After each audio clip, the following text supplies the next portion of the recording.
Hey, podcast listeners. On today's episode of the Advice First podcast, we sit down with Dr. Guy Citrin and Christopher Ingram with Prosperitas Financial. Now, Dr. Guy is a naturopathic doctor in Los Angeles, California. Phenomenal individual. And frankly, Dr. Guy dropped the mic on what it means to be healthy, if you have nagging injuries, illnesses, what those things are trying to tell you, and the best avenues to consider healing your body for good. Phenomenal episode. And we also tie in, the correlation between your health and your finances. Phenomenal topics, phenomenal answers coming out of these questions, and probably my favorite episode to date. I hope you enjoy.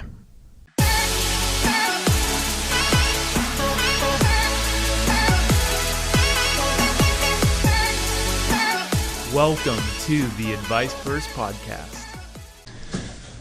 Welcome to another episode of the Advice First podcast. This is your host, Robert Clark. Today I have two very special guests with me, Mr. Chris Ingram with Prosperitas Financial, and of course, Dr. Guy. And Dr. Guy, I'm so excited to have you on today's podcast because you specialize in something that I firmly believe, I know Chris firmly believes, this world needs more of, and that is naturopathic medicine. Tell me a little bit about what naturopathic medicine is. Sure. Well, thanks for having me. This is great. I'm excited to get some information out to your listeners, and anything I can do to help promote what I'm very passionate about is like you said, naturopathic medicine is the forums are not there just yet. So I think a lot of the information is lacking. I think a lot of people are kind of curious about the information. Anything I can do to help promote that. But if I was kind of to describe naturopathic medicine as it's kind of an umbrella term to describe understanding physiology, and so what happens in the body, but addressing it in more natural means. So the schooling is very similar to conventional medical school. We learn about all the different conditions and disease states that occur in the body, but we learn how to treat them using natural means as well as pharmaceutical if necessary. And one of my biggest passions is getting people off pharmacy as much as possible, or using it in low dose and only when necessary. And I find that when the body responds really well without side effects to more of the natural means. So thanks for having me. I love that, but I'm confused. So you're telling me that we don't necessarily need pharmaceuticals to heal our bodies, even though every 60-second commercial on every program we've watched over the last 8 months is bound to have a prescription somewhere in there, or a pharmaceutical device. So the body actually doesn't need those? I don't know if it's a question of need. I think it's a question of over-prescribing, right? So every single person has a different need, right? And as a country, we're overprescribed. I think, I forgot the last stats, but I think we're like 25 to 30% more prescribed per individual than any other person in the world. Wow. Yeah, there's some pretty staggering statistics, and they change every few months, so I'm not going to quote, but if I recall, it was like the last one was 1 out of 3 people in the United States are medicated. Wow. As a naturopathic doctor, I can tell you about 80 to 90% of my patients go off medications when they come see me. Wow. So, yes, I think it's not a question of whether they need. I think it's just a question of when do they need it and how much do they need it for, and is it the most effective therapy for them at the moment.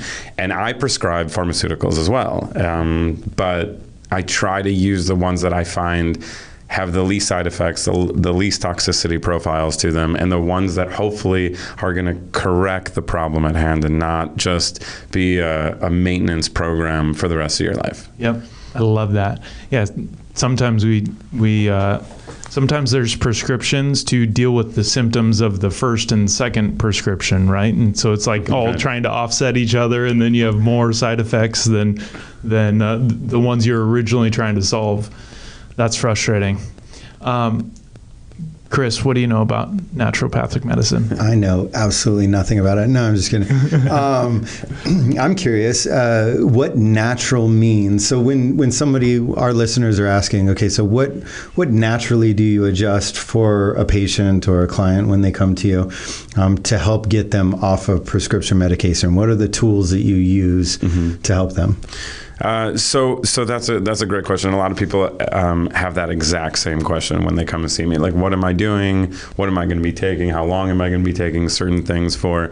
And there's a wide array of therapeutics in the natural world. So homeopathy is one that most people have no idea what that means, but they associate with naturopathic medicine. Homeopathy is a very small subset in a very specific way to therapeutically apply what are called pellets to a condition.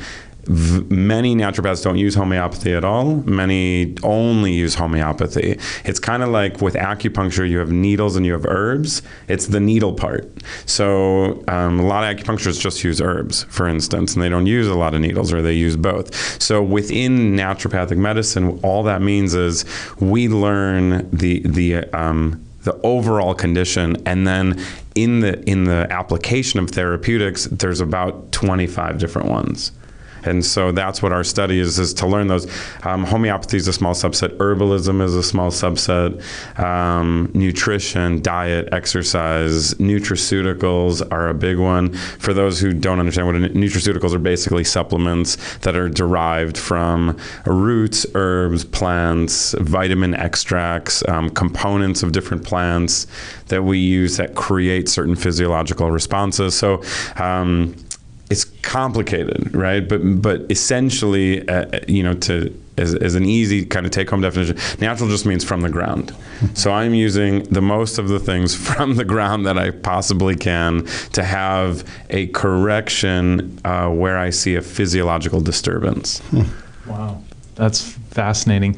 I mean, as someone that eats plant-based, there should be an asterisk on that because, teriyaki chicken isn't plant-based, but sometimes I'm held against my will. I sway a little bit. But, that I resonate a lot with that. Do you find, like you mentioned, diet, nutrition, are those things that you also consult on when you're trying to help a client? 100%. I think that's 80% of the problem. Wow. Yeah. And what do you find yourself recommending frequently? The easiest way I can, so I do, the way I approach the body is very specific. Each patient of mine is their own entity. And so in that, I do some advanced testing to figure out what they can and cannot eat. Oftentimes, especially if they have gut issues, right? So I'm not going to do it on everyone just because it's expensive. So I look at the immune response to foods. And so we're going to look at, there's only one or two tests that I actually trust that, they say they're 99% correct in their immune response. There's a lot of Instagram, I think Beverly has one, and there's what's called IgG testing for foods. And so we look at the immune response for foods, and if the immune response is activated, that means the food is irritating you. Your immune system is attacking the food molecules and creating an immune response, and then those are the foods that are bad for you because they're creating inflammation. So we take out a lot of those foods. So that's individualized testing. But in general, if I was going to give somebody just a blanket, just eat off the ground. There's so much confusion in what I can and cannot eat. I'm like, it comes from the ground. 99% of the time, you're going to be able to handle it. Now, there are specific strains of bacteria in the gut that can't handle the cruciferous vegetables, the broccolis, the onions, legumes, any sulfur-containing foods. That's going to create a lot of issues. There are people who have very specific conditions they can't eat off the ground. Yeah. But most of the people, it's just if you're eating out of a box, if you're eating out of plastic containers, if you're eating, all the pesticide-laden foods, that's going to be where you're going to have the most problems. I love that we both looked at Chris when you said that last part. What was that all about? I like my pesticide. No, I'm just kidding. I eat organic. What are we talking about here? I don't order. What I gather, I went to 7-Eleven with my kids the other day, And my son looked at me and he says, does anyone actually buy the stuff that's on the little like heated rotisserie thing going on there? Right. And I said, yeah, they're probably restock those things every day. So what I'm gathering from you is nothing in 7-Eleven is really what we should be eating. Yep. Yeah. Get away from 7-Eleven. Pretty much the entire store is not. Yep. Yeah. So let me rephrase that. Organic and from the ground. Yeah. Okay, now we get the disclaimer. Got it. Yeah. So I'll jump in here real quick. So Dr. Guy is my doctor, and you can expand on this a little bit of your philosophy, because what really impressed me about what you do is how thorough you were. When I first talked to you, you asked me questions that nobody has ever asked me, and I've had several other doctors. My previous doctor. And nobody ever dove into any of these issues. And the one I always use as an example is somehow through our conversation, because you asked me so many detailed questions, was you got out of me that when I was a kid, I worked for that air conditioning and heating company, and I'd removed all that fiberglass from the ductwork in that building, and that it had gotten into my lungs. And you said, well, it may be something that we want to think about, testing for and looking at. And so nobody would have ever got that information out of me if you hadn't asked like a million questions to try and understand. And I think expand on this a little bit. It's very similar to what I do as a financial planner. Is I don't try to just heal one little wound in their financial plan. I try to go through and understand the whole entire big picture so that I can really help them with every aspect of their financial life. So explain a little bit as that methodology that you have of trying to truly understand how everything is tied together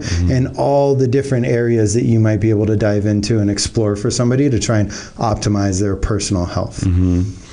Well, I think you said it perfectly. I think that's kind of exactly what I do. I'll expound on it, but I do think in both of our philosophies and the way we approach, my business is patients, your business is financial planning, like that kind of concept of you need to have a really comprehensive understanding of each person, right? And what they want to do and where they want to go, both in health and finances, I'm guessing, and that's how you direct them. And that's, again, the beauty for me of naturopathic medicine, because I look at almost every single organ system. There's a bunch of questions that will give me information on kind of how each organ is doing, and then the combination of how the organs are working together. And it's all those questions that tie in together. And significantly, childhood is really important, because we didn't just arrive with type 2 diabetes most of the time, right? We had our ways to that, right? So how did we get there, and what did we do? And so many times people are like, oh, I was great until 18. Okay, well, did you ever tell your doctor? Did any doctor ever ask you, like, where did this start from? No. Why not? Because that's going to tell us the cause, right? So when we understand the cause of the condition that we're looking at from a historical perspective, as well as their current symptoms, for me, I can tie in hopefully their entire history along with the conditions that they're currently exploring of the things that are wrong, essentially. And when I can kind of make and understand, a correlative, logical understanding of this happened to you at this age, you probably either took this medications, or you lived in an environmentally toxic place, or you were eating this type of foods for that long, or whatever trauma was going on at that age, that correlated to the onset of disease. And then it didn't really present itself for maybe 10 or 15 years, right? Because it takes so long for that spiral to kind of, or the boulder to fall down the mountain. But as we tie things back, as much as I can do in an hour, but yeah, that's the understanding and the approach is, let's look at the body as an individual platform rather than, here's a 15-minute visit. Oh, you have headaches, take an aspirin. Okay, well, why do you have headaches, right? Why? When did that start? Right? And who's doing the deep dive? Yep. That's my problem with medicine, is who's really sitting there and doing a full deep dive on the person and figuring out, because as a doctor, it's exhausting. It's very challenging. And then every single patient, you're really like doing a lifelong understanding of what's going on with them, and then also correlating it to the latest theories and advancements in medicine. and trying to figure out like, okay. And then also I don't, the difficulty is like, I don't have like a playbook. I don't have like if you have these symptoms, take this thing. Right. I have like, this is what's happening with your physiology. What do I know in the plant world and the nutraceutical world that'll start correcting those biological processes. Right. So and trial and error too, right? It's trial and error. Yeah, it's a lot of, and I tell that to almost, sometimes maybe I forget, but I try to tell that to most of my patients is, it's not going to be, hopefully it'll be a home run out of the park because I've had amazing mentorship and training, but if it's not, if it's not a home run, we need to, it's a trial and error. Hopefully not too long, but sometimes it takes a little bit to get the right formula down to start correcting the body. But then it's like, you might be avoiding 20 years of medication as well. Right. So what's better to like really try to correct it now or, so. And do you think the medical industry, is it laziness that they don't want to go through that process with patients, or is it that they maybe don't have the tools and the knowledge to be able to fix some of those issues so they don't go down that road? Or do you think it's a combination or just different between different professionals in the industry? I think doctors overall are good. I think their training in most of the conventional model is disease-oriented training. They are looking at pathology only. You look at somebody's blood work from a Western perspective. It's like, okay, well, your white blood cells might be a little bit high, and then when that becomes an infection, come back, right? Until that point, I'm not going to do anything. So they're looking, are you in disease state?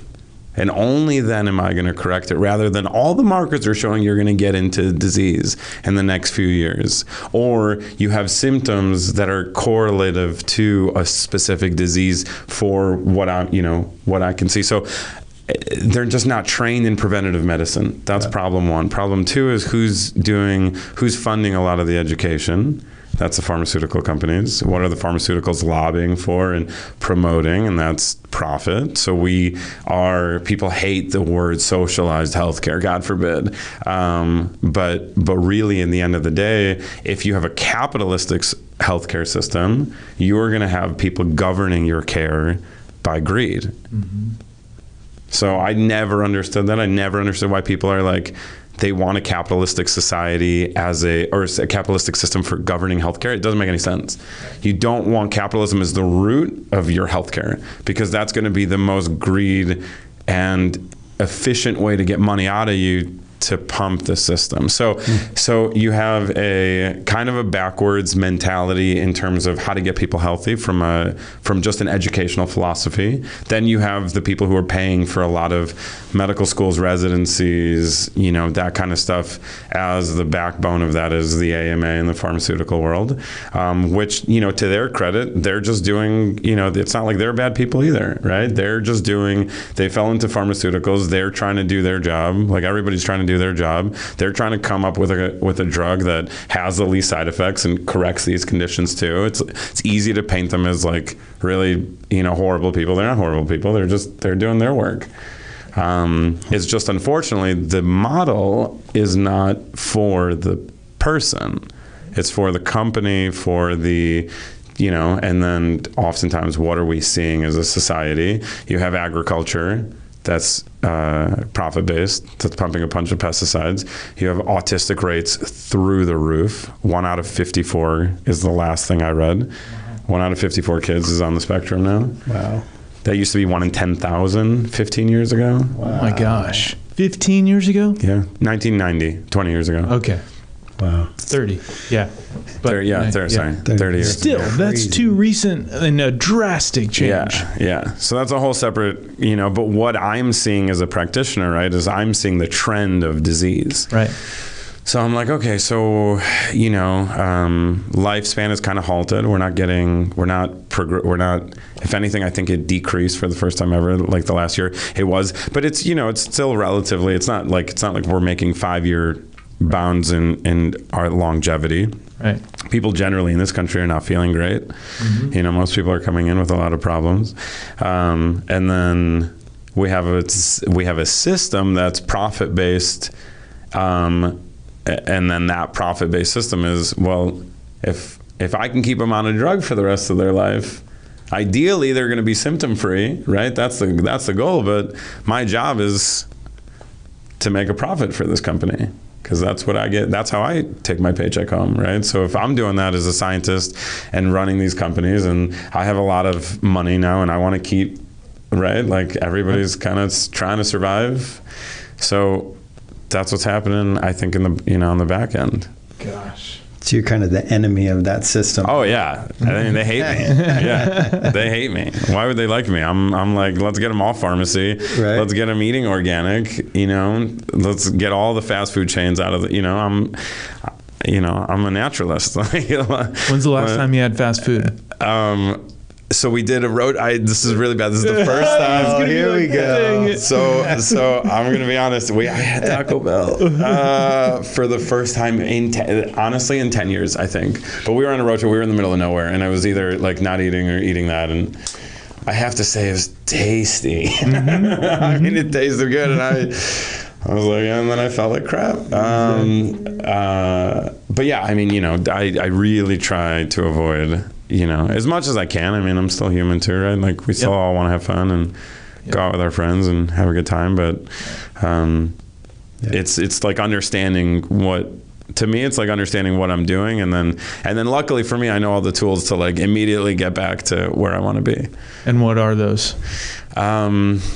One of the best things I have is a detox. My mentor created it with one of the founders of functional medicine, Jeffrey Bland, and they came together and they put this detox together, and then it was passed down to me in residency. And this is one of the best things I give. When people come in and they have, A to Z symptoms, I'm like, we're going to clean. That's my approach. Clean the body, clean the liver, clean the pancreas, get the enzymes functioning, get the hydrochloric acid in the stomach pumping, do all the start the, it's like starting the engine, right? Mm-hmm. It's been like sluggish, been running on bad fuel for a while. Right. So we clean, and then they come back and they're like, oh wow, this is like a night and day. And then a lot of that is correction of food.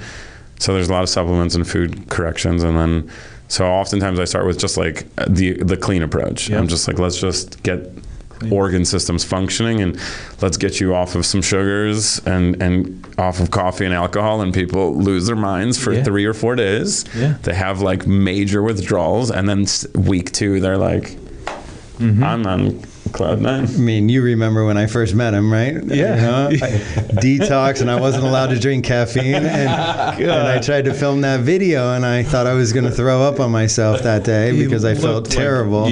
But I did feel amazing at the end of it. Right? Yeah, I felt incredible. It had to get over the hump. Right.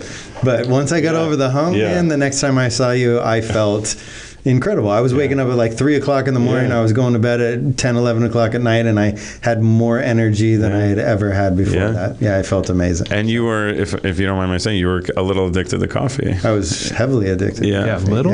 Yeah. So coffee, people like to know what coffee suppresses your adrenaline production a little bit. So it skyrockets it and then suppresses it. So you get dependent on it. That's why you get dependent on coffee. Wow. So do you drink coffee? Not a little bit, maybe like I'm. It's also a genetic thing. I'm a quick metabolizer of caffeine, so I can have like a couple sips and my body's like, that's it. Really? Yeah, and the best thing for coffee is just to wait an hour or 2 after you wake up. Get your cortisol production going strong, and then it doesn't mess with the adrenal glands as much as it normally would. Most people, first thing, pot of coffee, I'm exhausted. Right. You just set your whole day up for failure. Yeah, that's what started it. Was I took a test, and what it was realizing is I was waking up every morning with 0 cortisol production. I assume that's because my body was telling me that in the next 15 minutes from the minute I woke up, because that's what was happening, is it was going to get caffeine. And so I didn't need the extra cortisol. It was like, we got to turn that system off because the system was just shut down, right? It wasn't, exactly. Caffeine. Right. So it was like, we're not used to making any. Right, the factory's closed. That's basically what it was. Factory's closed because somebody brought it in a Walmart. So what's funny is when you hear of cortisol, you think I mean, I do enough research. I hear of cortisol, you think negative things like cortisol is bad. Yeah. But then when you realize that when your body stops making it, that's not good either. So there's a... Well, cortisol is it's vital to us. Right. But too much of it is bad. Right. Yeah, go figure. It's that balance. Yep. So what's your morning drink? Just water? So I wake up, I have hot water with lemon. Oh my gosh. My wife does the same thing. Really? Yeah. So that gets the stomach acids going. It also kickstarts your metabolism a little bit, so you can eat a little bit more in your day and not gain weight, which is nice. It gets the lemon starts to get the acidity profile happening, so that when you start digesting food later, it's also more digested properly. Yep. It also rehydrates you. You lose about a liter or two when you sleep. Wow. So I try to get like a 25 ounce, something like that in the morning, lukewarm to warm, with just like a lemon. And then my favorite thing to do is you go outside and you stare at the sky. Wow. Yeah. So for about 20 seconds, that's all you need. So I just go outside. I have a little patio. I just go outside. I just like kick back, look up at the sky, try not to stare at the sun, but the light that's how we're designed genetically. Oh my God. So when we wake up with the sun, that kickstarts like our adrenals and all that stuff. So I just rehydrate from the night before, get my stomach acids going, and try to get my cortisol production high. And then that kind of sets up, that's like the first few minutes of my day. 2 questions on that, because I read a book that he was talking about that same type of stuff. So benefits of being warm or hot water versus cold water, because I do the lemon, but I do it in cold water. So question is, why would it be beneficial to do it with the warm water? And then the second one is, the book that I read said that if you wake up and it's still dark outside, that they have these earbuds that you can put in your ear, and it like shines light into your ear, and it's supposed to do the same thing. Any validity to that, or have you ever heard of that? I've never even heard of that. Okay. Yeah. I do. I have a light therapy device that some people do, and they'll just put like a light on their eyes. I do that sometimes in the morning or before bed. Because that's my thing. I get up and I'm out. Yeah, you're up the super sun's early. not even up yet. Yeah.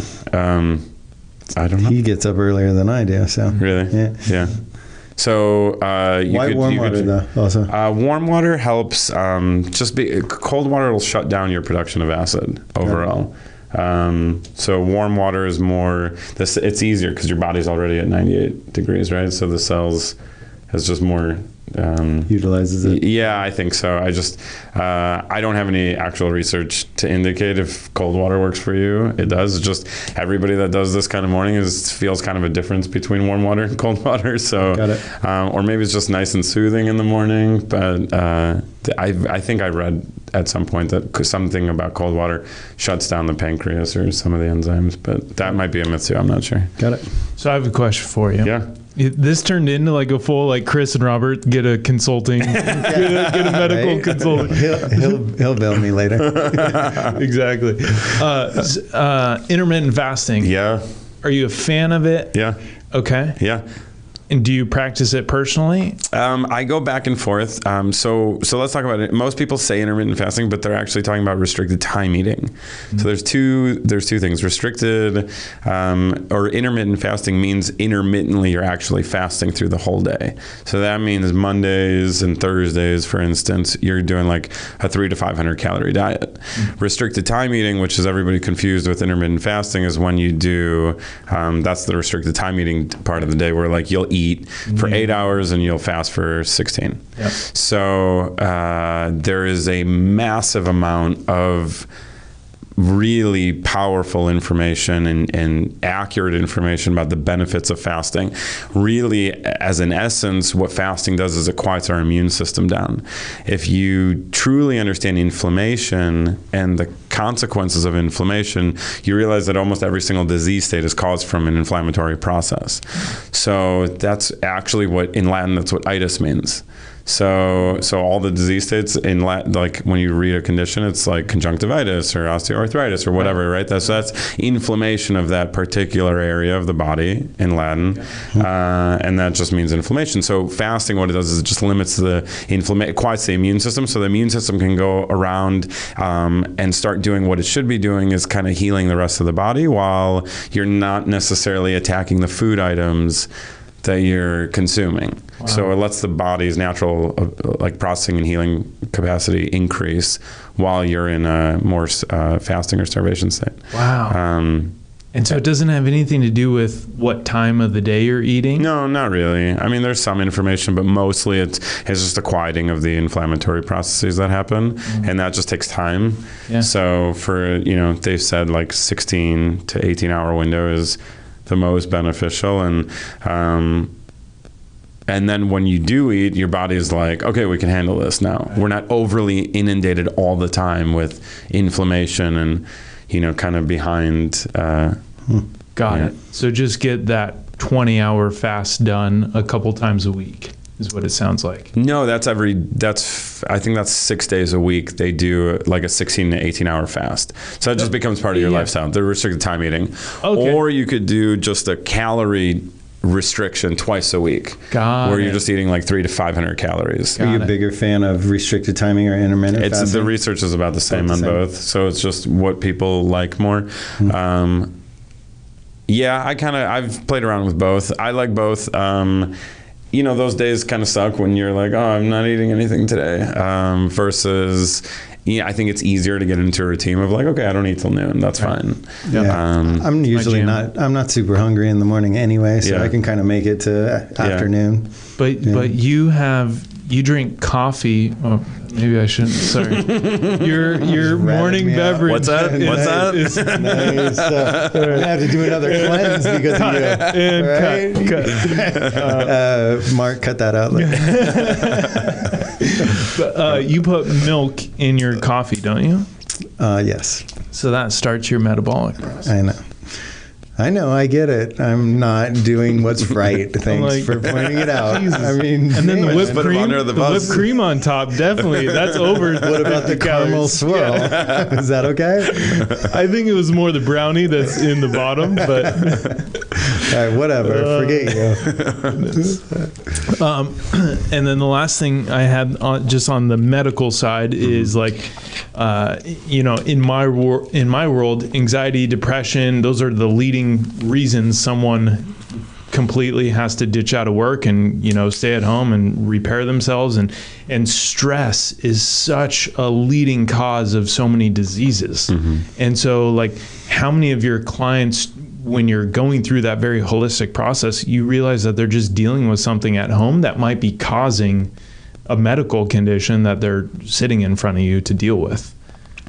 So my first introduction into medicine was purely the emotional component of what causes different emotions cause different ailments in the body. Wow. And my mentor at that time went around the world and taught people how to do a emotional correction, to figure out what the emotions are going on behind the scenes and do an emotional correction, and used different tools. We won't go into the whole thing, but fascinating.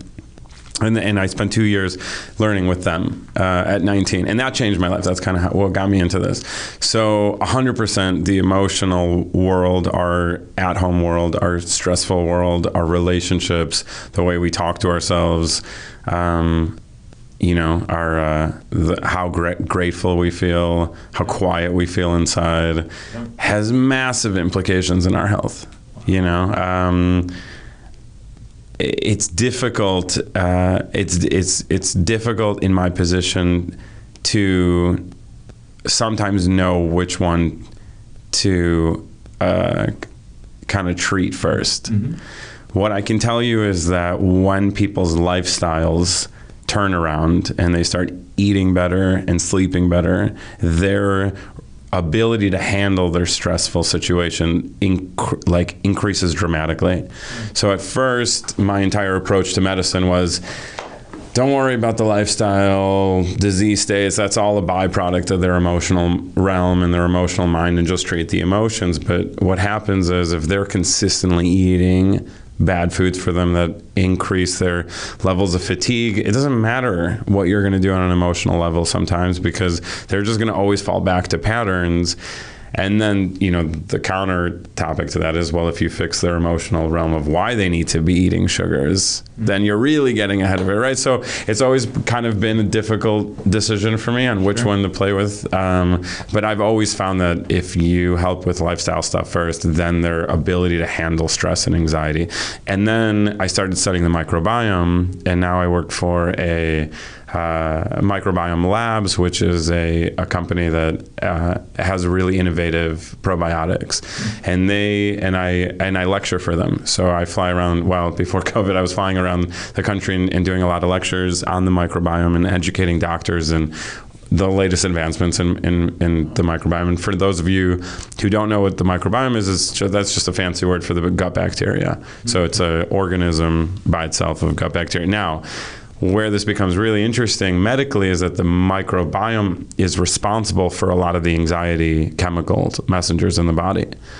So if our bacteria, specific strains of bacteria, elevate because of diet, our production of anxiety chemicals increases. Wow. So that furthered my, hit lifestyle first and then deal with the emotional realm. But to your point, stress and all of that stuff is incredibly important, with the correlation between that and disease states. And our ability to handle stress is vital to our survival, to our well-being, to our outlook in life. And when we feel overly stressed, that's when disease hits. Mm-hmm. But oftentimes in combination to the way we live our lives. Which is why, maybe for another time, but I'm really interested in the research of ketamine. And that's been a game changer for a lot of my patients. What's ketamine? So it's originally known as a horse tranquilizer, but they use it a lot as... okay. Got it. Chris, you had ketamine. Remember that day I was sleeping all day? I came in, I gave him a shot. I don't know what you thought. It was a quick in and out. So ketamine is, it's a street drug. It became a street drug, originally used by vets. It's what surgical anesthesiologists use all the time to put people under during surgery. It's an incredibly safe, if done right, relatively safe toxicity profile, and has major correlations with taking people, distancing them out of their own stressful worlds. Mm-hmm. And then when they get back into their worlds, they're like, oh, maybe I don't have to organize my thoughts in these fashion. And so it's fascinating. I'm happy to talk all about that probably another time, because it's quite a long conversation. But but ketamine therapy is fascinating and blowing up all over the country now. Mm-hmm. So you'll start hearing about ketamine clinics and IV ketamine, and there's MindBloom is a major company blowing up. I mean, they just raised something like $50 million in their first round. And oh my God. So it's fascinating. Yeah. Interesting stuff. Absolutely. Yeah. That's incredible. Now I know what to talk about at my next appointment. yeah, exactly. So, Dr. Guy, how do I get that ketamine? That sounded cool. That's funny. You mentioned something earlier on that is very fascinating to me, and it's the exact reason the Advice First podcast exists, is because so many of us are guided to certain solutions or to go a certain route. And I've always asked the question of, okay, the person that just told you that, how are they funded? How are they incentivized? What is their revenue model? And you can usually find out that it circles back to the exact course of action or solution that they presented you with, right? And so when we talk about the very traditional sense of going to the doctor, and you realize that it's the pharma companies and it's a lot of these institutions that are basically cutting their check to prescribe certain things or to see as many patients as you can in an 8-hour window, and maybe it's more the volume than the quality of care. Mm-hmm. So being in the naturopathic field, how much harder is it for you to, I guess I'm thinking about the finance side. Like you're obviously trying to do this without the big pharma support and all the institutions helping Dr. Guy succeed. So what's it look like starting your own practice and getting that up off the ground in a non-traditional world? So sad statistics, 65% of naturopathic doctors fail in the first 3 years. Oh my gosh. 65%? Something like that. Holy smokes. Yeah, it's really bad. This is a very challenging position because it requires so a couple major obstacles. One, we don't have residency funding nationally. So the federal government, I think, supplies part of Medicare, if I am understanding, supplies a part of the residency salaries to the residents. And then there's some sort of correlation with hospitals. But because we are not recognized in every state, which is a problem, we're not federally recognized. We are state recognized depending on the state that you're in. And then each state has a different scope of practice for naturopathic doctors. So in the state of California, I can pretty much do everything a medical doctor can do, almost. In Montana, Hawaii, Oregon, Washington, full scope, mimicked. States like Illinois, it's not even it's illegal for me to practice. What? I'm not even recognized as a doctor. So in the states themselves, it's very interesting. I go from everywhere from like I can prescribe herbs to I can just run blood work to I can inject.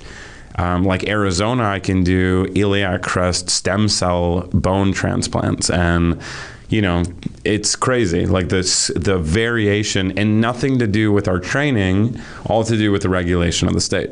Right. So you have people coming out of school. I was very fortunate. I had a really nice residency program, but that's an application. There's like very few doctors who are allowed into a residency. The doctors who are do get better clinical training, sets them up for a more successful career most of the time. There's a lot of doctors who come out of 4 years of medical school, naturopathic medical school, and all they saw was the patients they saw during residence or during their clinicals. Yeah.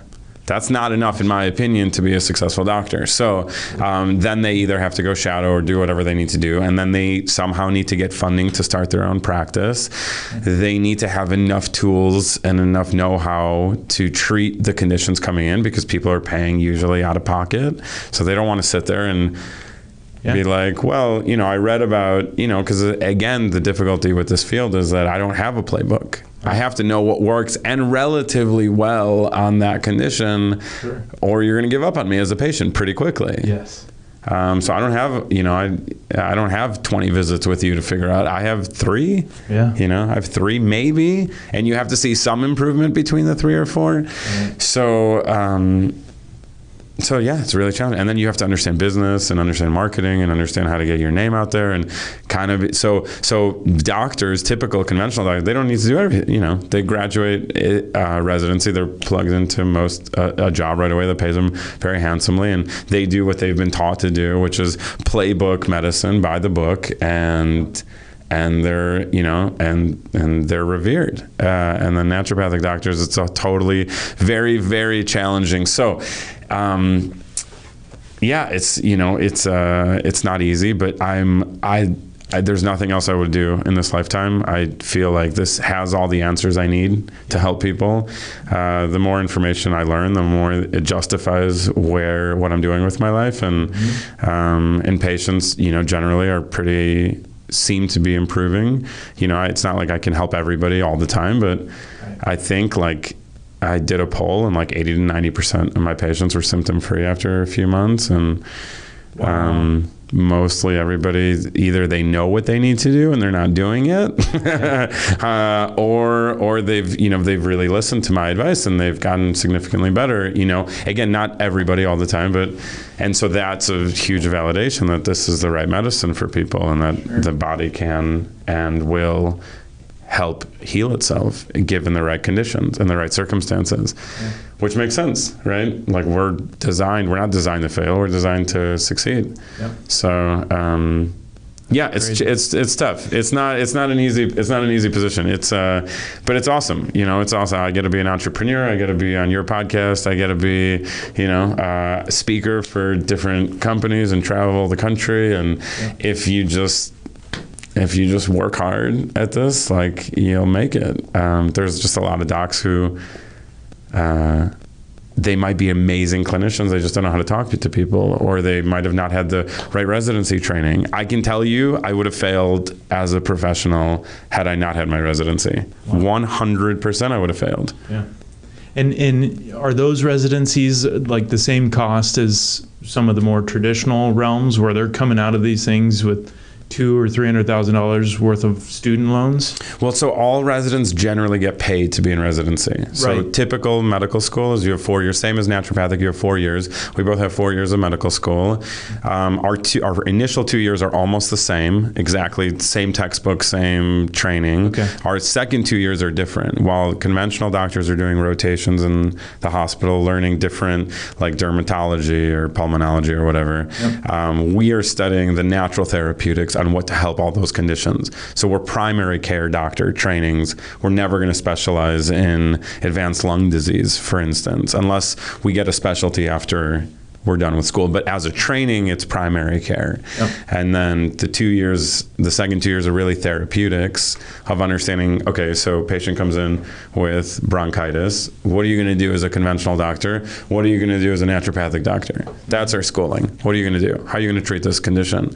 So that's every condition. That's kind of how we were taught. So it's cool because I'm like, okay, I know what the conventional doctor is going to do. I know which prescription they're going to put you on.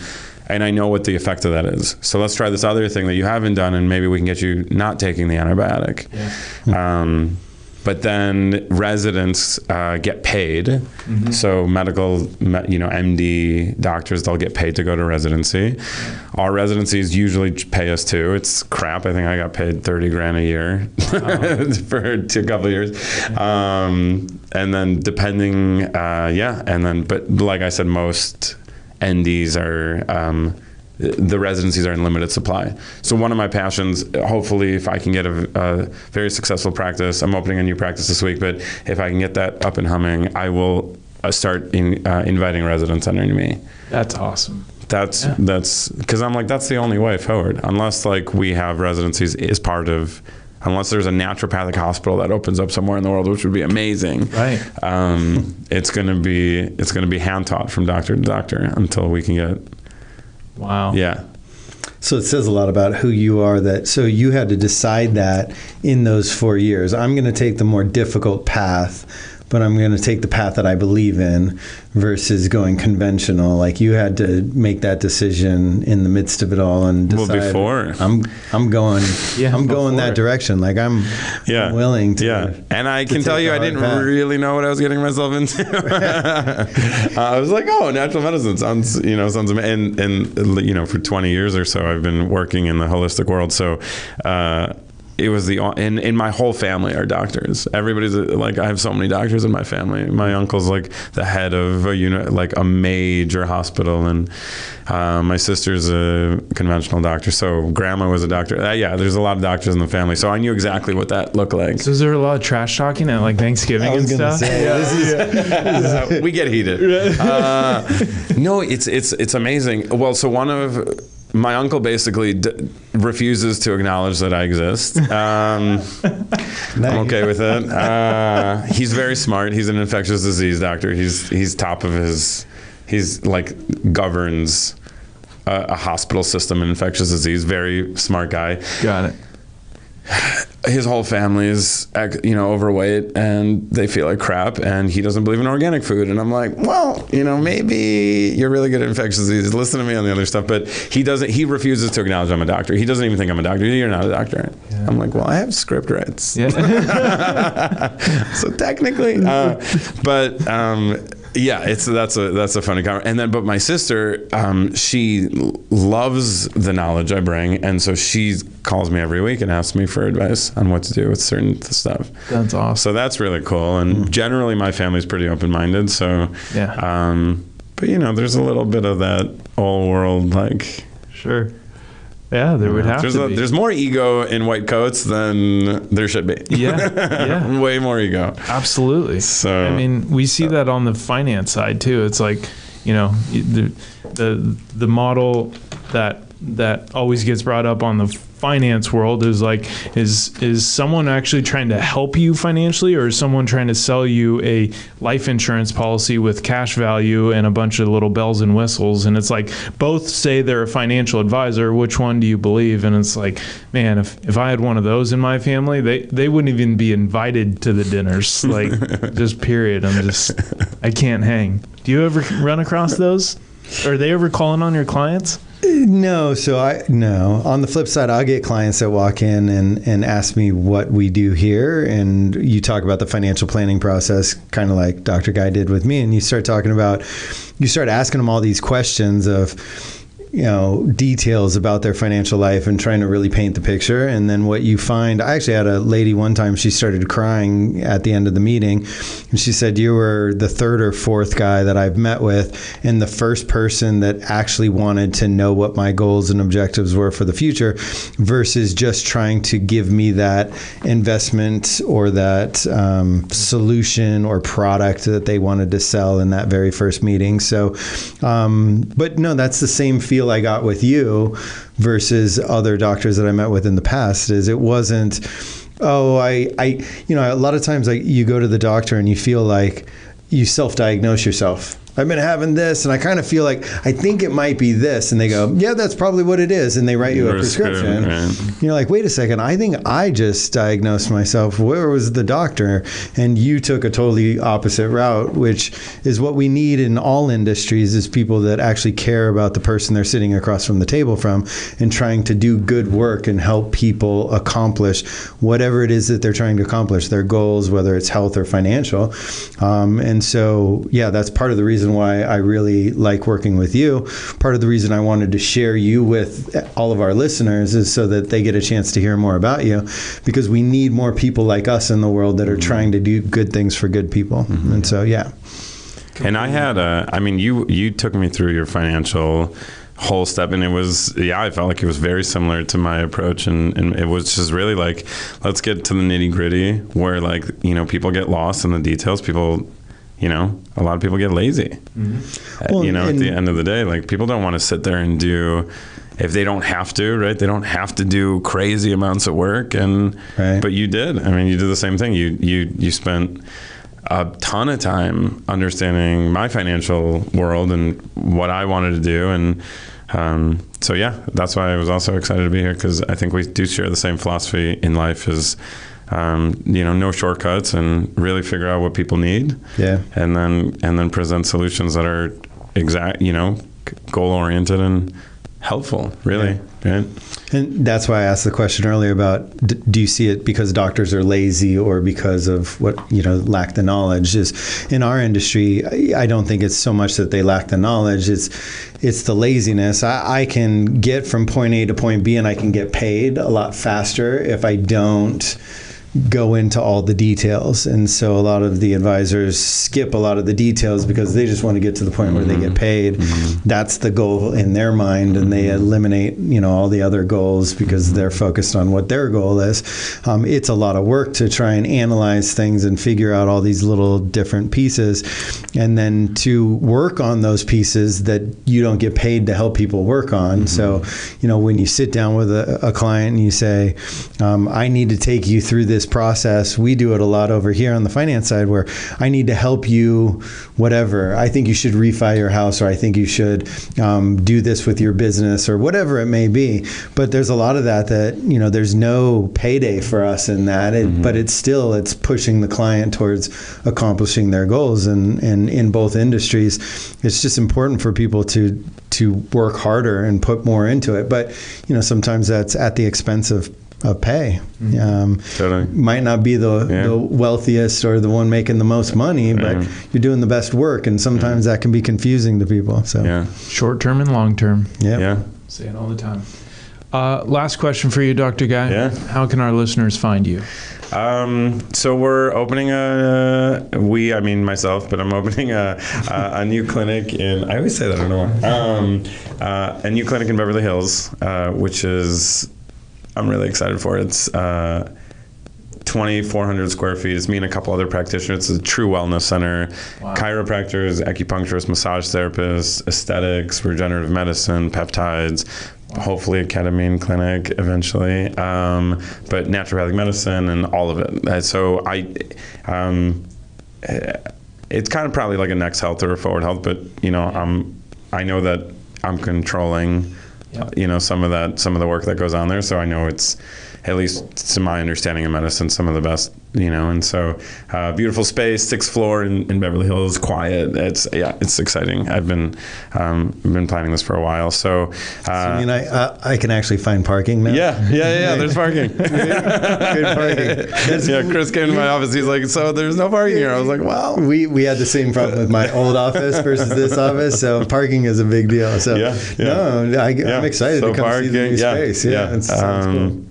And so I'm building, so we do natural aesthetics, which is cool because I'm really sick of the whole filler game. And so we figured out how to do, so there's going to be a natural aesthetics room and stem cell therapy and all that stuff. So just my website right now, it's Dr. Guy, DoctorGui.com. And it's going to become CitrinWellness.com in like the next week or so. And how do you spell Citrin? Citrin. CitrinWellness.com, currently drguy.com, depending on when this releases here shortly. Dr. Guy, thank you so much for sharing your time. I mean, there will be many more episodes to come. I do not have a doubt. I think this is our longest podcast to date. Okay. And I feel like we're having to cut it short here. Okay. So thank you very much. Thanks for having me. It's a pleasure.